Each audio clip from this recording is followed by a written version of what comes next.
Hello বন্ধুরা, moons পাঠশালায় তোমাদের সবাইকে স্বাগত। অনেক দিন পর তোমাদের সাথে একটা ভিডিও শেয়ার করছি, কারণ সংসারের এত কাজকর্ম করে ভিডিও তো করা হয়ে যায়, কিন্তু এডিট করতেই সময় লেগে যায়। তো যাই হোক, আজকে তোমাদের সাথে আমি ফুলকপি আলু দিয়ে কাতলা মাছের ঝোলের রেসিপি শেয়ার করছি।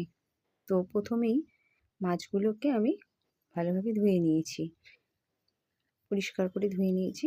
ধোয়ার পর সেটাকে আমি ভালো করে নুন হলুদ মাখিয়ে নেব। আর তোমরা অবশ্যই এই রেসিপিটি ট্রাই করো, দেখবে পাতলা ঝোল খেতে খুবই ভালো লাগে। যাই হোক, আমার নুন হলুদ মাখানো হয়ে গেছে। এবার আমি একটা কড়াই গরম করে তাতে প্রয়োজন মতো সর্ষের তেল নিয়ে নেব। সর্ষের তেল গরম করে মাছগুলো আমি এক এক করে সুন্দর করে লাল লাল করে ভেজে নেব।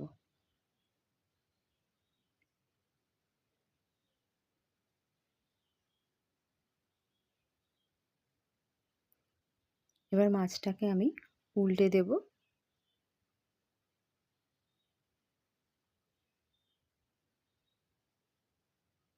তো মাছগুলো উল্টে দিয়েছি, মাছ আমার ওদিকে ভাজা হচ্ছে এক পিঠ, আর এদিকে আমি ফুলকপিটা একটুখানি ভাপিয়ে নেওয়ার জন্য নুন হলুদ দিয়ে জল দিয়ে একটু ভাপাতে দিয়েছি, আর এদিকে আমার মাছ ভাজা হয়ে গেছে। এবার ওই তেলের মধ্যেই আমি লম্বা করে কেটে রেখেছিলাম আলু, সেটা দিয়ে দিলাম।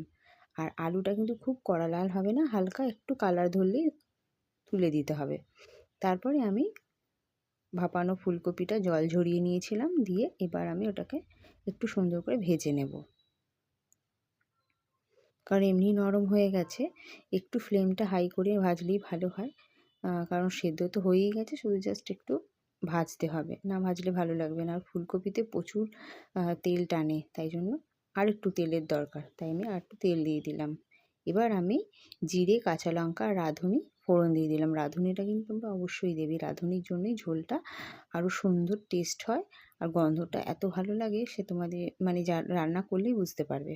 তো যাই হোক, এবার আমি মশলাটা দিয়ে দিলাম। মশলার মধ্যে আমি আদা, কাঁচা লঙ্কা, 2 কোয়া রসুন দিয়েছি, বেশি দিইনি, কারণ রসুনের গন্ধ পাতলা ঝোলে ভালো লাগে না। আর আমি গোটা জিরে দিয়ে দিয়েছিলাম, আর কাশ্মীরি লঙ্কা গুঁড়ো আমার কাছে ছিল না বলে আমার কাছে গোটা কাশ্মীরি লঙ্কা ছিল, সেটা আমি একটু গরম জলে ভিজিয়ে রেখেছিলাম, দিয়ে ওর মধ্যে দিয়ে দিয়েছি। আর ছোট্ট একটা টমেটো ওর মধ্যে দিয়ে দিয়েছি, দিয়ে ভালো করে পেস্ট করে এবার আমি মশলাটা কষিয়ে নিচ্ছি। মশলা কষানোর উপরেই, যে কোনো জিনিসের মশলা কষানোর উপরেই তার টেস্টটা নির্ভর করে। তো এবার আমি আলু 90% আমার কষানো হয়ে গেছে।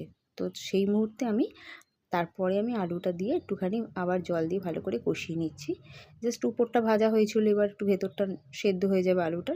তো আমার তেল অলরেডি ছেড়ে দিয়েছে। এবার আমি ফুলকপিটা দিয়ে দেবো।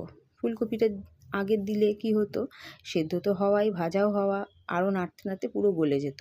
তাই জন্য আমি ঝোল দেওয়ার 2-4 সেকেন্ড আগে দিয়ে দিয়েছি। তো এবার আমি পরিমাণ মতো ঝোল দিয়ে দিচ্ছি, যতটা লাগবে।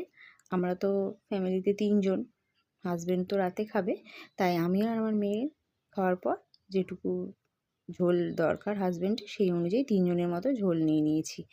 যাই হোক, এবার আমার ঢাকা দেওয়ার পালা। ঝোল টোল দিয়ে দিয়েছি, নুন টুন চেক করে নিয়েছি, দিয়ে আমি ঢাকা দিয়ে দিলাম। তো ঝোলটা আমার ফুটে গেছে, হয়েও গেছে। আর সত্যি কথা বলতে ফুলকপি জিনিসটা এমনই, যতই গ্যাস হোক না কেন খেলে, কিন্তু এই শুধু ফুলকপি হোক, ফুলকপি ভাজা হোক, মাছের ঝোলের সাথে হোক, দিলে খুবই ভালো লাগে। আর তোমাদের ভিডিওটা কেমন লাগলো অবশ্যই কমেন্ট করে জানিও, আর পারলে চ্যানেলটাকে একটু সাবস্ক্রাইব করে পাশে থেকো। টাটা।